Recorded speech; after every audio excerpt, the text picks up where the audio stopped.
to my sunroom chat. Today I will continue with my analysis of Einstein's photon energy substance.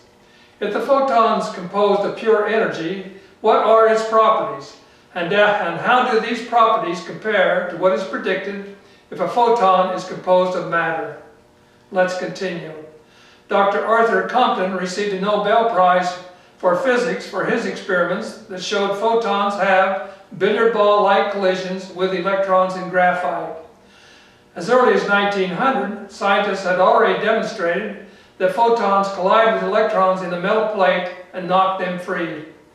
And photons with greater weight are better for blasting electrons free than photons with less weight. Let's add billiard ball-like collisions to our list for Einstein's photon energy substance. Billiard ball-like collisions between photons and electrons are what we would expect if photons are composed of matter. Photons create electric and magnetic fields. This is a great mystery if photons are composed of energy.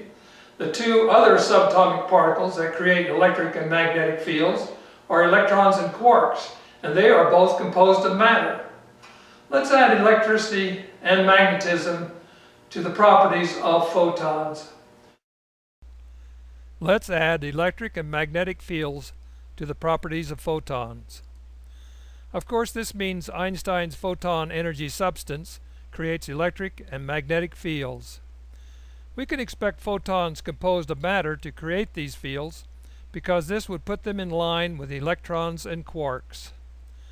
Notice, there is not one property of Einstein's photon energy substance that differs from that expected for photons composed of matter. How can photons create electric and magnetic fields if they are composed of energy?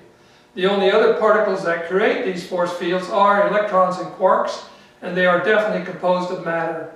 Obviously, this confusing inconsistency is an important reason that energy and force fields are so poorly understood. The takeaway from this sunroom chat is this: the properties of photons are exactly what are expected if photons are composed of matter, but they are not what is expected if they are composed of energy. If electrons and quarks create force fields, why should a photon of pure energy create force fields? Thank you for listening. I will continue with this discussion in my next sunroom chat.